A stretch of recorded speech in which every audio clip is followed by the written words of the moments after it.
Muy buenos días a los estudiantes, trabajadores, profesores, ciudadanía en general, organizaciones sindicales como ADEMACOR, la Central Unitaria de Trabajadores y la sociedad en su conjunto.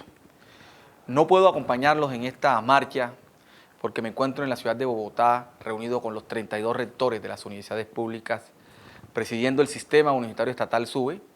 Hoy a las 3 de la tarde tenemos el gran foro por la dignidad de la educación superior en el Congreso de la República, donde le mostraremos al país cuál es la realidad, cuál es el diagnóstico que hoy tiene a las universidades públicas en una situación de inviabilidad e insostenibilidad financiera, pero a la vez también es el llamado al gobierno para que de manera abierta y sincera pues nos ayude a que el sistema universitario estatal siga construyendo país y siga construyendo nación. Voy a permitirme darle algunos datos para que vislumbremos y para que contextualicemos cuáles son las razones por las cuales el sistema universitario estatal hoy en Colombia atraviesa por una crisis de desfinanciación. Y esto hay que colocarlo o ubicarlo en varios escenarios. Hay un escenario que nosotros llamamos estructural, porque tiene que ver con la manera como se legisló y las leyes que hoy determinan y regulan la educación superior en Colombia.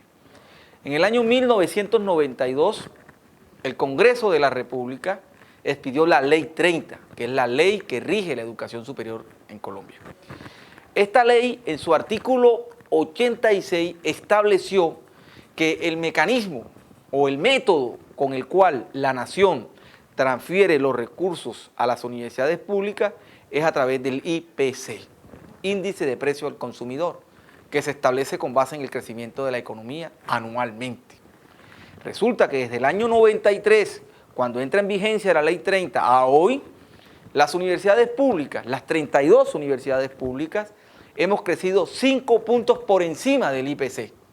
Eso significa un faltante que se refleja en un déficit financiero en funcionamiento de 3.2 billones de pesos que hoy tenemos las 32 universidades públicas de Colombia. ¿Qué implicaciones tiene este déficit en funcionamiento? Es que no podemos seguir creciendo, hemos llegado ya a un límite, no podemos seguir incrementando cobertura, no podemos seguir formando a nuestros docentes a nivel doctoral, no podemos seguir fortaleciendo los programas de bienestar institucional, es decir, nos limita que las universidades públicas podamos continuar en una dinámica constante y permanente, no solamente de crecimiento, sino de articularnos a los estándares de calidad a nivel nacional e internacional.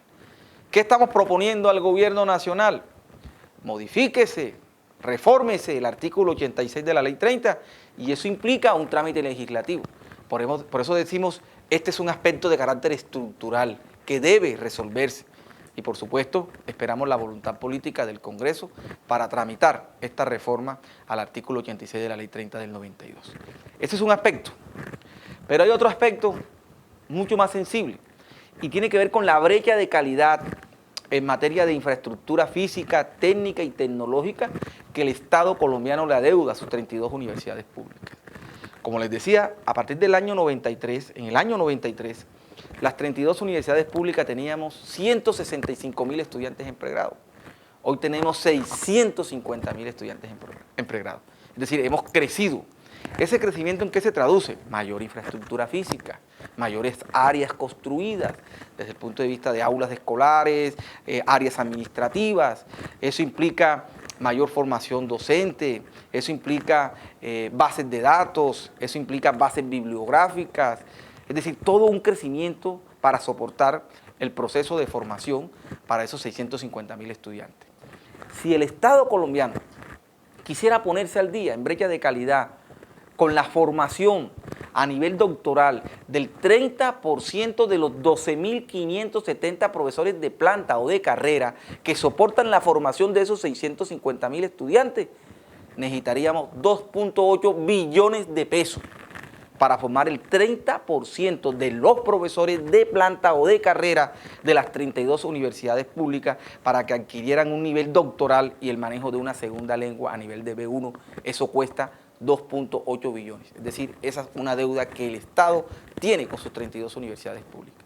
Pero además, si el Estado quisiera adecuar la infraestructura física de las 32 universidades, adecuar a las normas y a la reglamentación, como por ejemplo normas sismorresistentes, o que los edificios nuestros se modernizaran, o que los edificios nuestros tuvieran rampas o acceso a personas con discapacidad o movilidad limitada, nuevas áreas administrativas, nuevas áreas académicas, eso cuesta 8.8 billones de pesos. Es decir, lo que el Estado le adeuda a sus 32 universidades públicas en relación a la infraestructura física, técnica y tecnológica corresponde a 8.8 billones. Y si a eso le sumamos el fortalecimiento del bienestar institucional, si a eso le sumamos el tema de funcionamiento, eso equivale a 15 billones de pesos. Es decir, en brecha de calidad en infraestructura física, técnica y tecnológica, más los 3.2 billones en funcionamiento, el Estado hoy le adeuda al sistema universitario estatal colombiano 18.2 billones de pesos. Ahí está planteada la crisis, que hoy nos tiene en una situación de inviabilidad y de insostenibilidad. ¿Qué hemos dicho? Sabemos que hay una realidad macroeconómica del país por el cual atraviesa, sabemos que muchas de estas decisiones no se podrán resolver de manera inmediata, requerirán un mediano y largo plazo, pero queremos ver la voluntad política del Congreso y queremos ver la voluntad política del gobierno para que la universidad pública siga funcionando. Hoy, el 85% de esos 650.000 estudiantes matriculados en las 32 universidades públicas son de estrato 1 y 2. El 85% de los estudiantes son de estrato 1 y 2. Significa que la universidad pública educa, forma profesionalmente a los jóvenes de más escasos recursos de este país. Y sobre todo en las universidades de región, como la región Caribe, como el Pacífico, la Amazonía, donde la razón de ser y el impacto de la universidad pública es mucho más evidente, porque es un impacto transformador y es un impacto de desarrollo. Por eso hemos dicho, queremos y solicitamos al Congreso de la República, antes que se apruebe el presupuesto de la Nación para el año 2019, que se dé una adición presupuestal de 500.000 millones de pesos. 500.000 millones de pesos que debimos haber recibido de la reforma tributaria del año 2016. Es que en la reforma tributaria del año 2016 quedaron 3 artículos en esa reforma que le permitían a la universidad pública acceder a unos recursos financieros para aliviar parte de nuestras necesidades institucionales, como por ejemplo el IVA social. Se incrementó el IVA del 16 al 19% y se definió en la reforma tributaria, en su artículo 184, que un punto iba a educación y que de ese punto 0.4 a educación superior. Nosotros esperábamos algo así como 465.000 millones de pesos para las 32 universidades públicas y solamente llegaron 162.000 millones de pesos. El resto de esos recursos, ¿dónde voy a tener? A financiar becas y CTs y el programa Ser Pilo Paga, que no es otra cosa distinta que darle recursos públicos a las universidades privadas.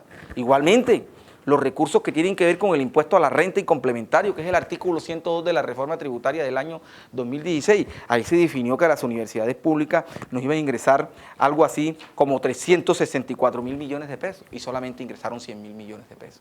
Y el agravante de este nuevo impuesto de la reforma tributaria, el impuesto a la renta y complementario, es que ese impuesto reemplazó el antiguo CRE y con los recursos del CRE era que las universidades públicas desarrollaban nuestros planes de fomento. ¿Qué son los planes de fomento? Inversión en formación docente, inversión en infraestructura, inversión en bienestar institucional, inversión en investigación. Hacíamos nuestros planes anuales que nos los evalúa el Ministerio de Educación Nacional y soportábamos ese plan de fomento con los recursos CRE. Resulta que con la reforma tributaria del año 2019 desaparece el impuesto CRE y se crea el impuesto a la renta y complementario y esos recursos no llegaron. Significa que hoy los planes de fomento de las universidades públicas no se pueden ejecutar y no se pueden materializar. Igualmente, el artículo que tiene que ver, el artículo 142 con los excedentes de la cooperativa, los impuestos de la cooperativa, quedó definido en el artículo 142 de la ley 1819 del 2016, que es la ley de la reforma tributaria, que iban a llegar a las universidades públicas. Hasta el momento no ha llegado un solo centavo de esos recursos. Entonces, eso agrava mucho más nuestra situación financiera, porque esos recursos que se definieron en el año 2016 y que debieron ingresar a las universidades públicas, no ingresaron y nos tienen en una situación de asfixia, en una situación límite. sin la cual hoy nosotros vemos peligrando la posibilidad hasta de terminar el semestre financieramente. Hoy muchas universidades arrastran un déficit que les impide cumplir con sus obligaciones relacionadas con funcionamiento para terminar el año 2018 y dificultades para arrancar el año 2019. Esa es la razón por la cual le estamos diciendo al Congreso: manda un mensaje de voluntad política con las universidades públicas, que son las universidades del pueblo y de la sociedad colombiana, adicionando 500.000 millones de pesos en el presupuesto de la Nación para el año 2019 para que impacten esos recursos y nos permitan seguir mejorando nuestras condiciones de desarrollo institucional. Esas son las razones por las cuales hoy estamos marchando, porque queremos mandarle un mensaje al país, un mensaje a la sociedad colombiana, un mensaje al país político, al Congreso, al gobierno. No dejen solas sus universidades públicas. Las universidades públicas somos una voz autorizada en la construcción de la nación, una voz autorizada en la construcción del país y en consecuencia necesitamos todo el apoyo. La educación es un derecho fundamental, no es un privilegio, y como derecho fundamental es una obligación del Estado. Así que esas son las razones por las cuales nosotros hemos venido haciendo todas estas exigencias que han sido de manera dialogada, de manera racional, con el gobierno, con el Congreso, con el Ministerio de Educación Nacional, tratando de buscar las salidas adecuadas que permitan seguir avanzando y seguir construyendo y fortaleciendo la universidad pública. Pero también hemos propuesto la posibilidad de pensar impuestos territoriales, pensar que en universidades como la de la Costa, como la Universidad de Córdoba, donde nosotros no recibimos ni un solo centavo ni por los municipios ni por el departamento, la posibilidad que se creen impuestos territoriales que lleguen a la universidad pública para que fortalezcan y para que la universidad pública siga consolidando sus estándares de calidad. También hemos planteado que la educación sea una política de Estado y no sean programas de gobierno.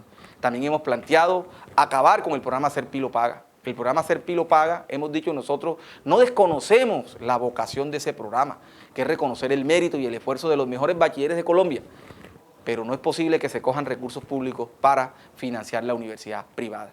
Con esos 4 billones que cuesta ese programa, hubiéramos podido ingresar al sistema universitario estatal 300.000 jóvenes. Hoy ese programa que cuesta 4 billones de pesos, faltando los 2 billones para cumplirle a los 40.000 jóvenes, solamente le permitió eso, 40.000 jóvenes, cuando en el sistema universitario estatal hubiesen ingresado 300.000, con el impacto que eso hubiera generado en las condiciones que ya expliqué, en infraestructura física, técnica, tecnológica, es decir, hubiesen fortalecido la universidad pública y sobre todo la universidad pública de región. Así que, ciudadanía en general, estamentos universitarios, profesores, trabajadores y estudiantes, esto es una causa justa. Es una causa en la cual estamos reivindicando el derecho a seguir construyendo ciudadanía, a seguir construyendo región y a seguir construyendo país. Esperamos que el Congreso esté a la altura de este momento histórico y esperamos que el gobierno esté a la altura de este momento histórico y le den la mano a sus universidades para seguir construyendo país.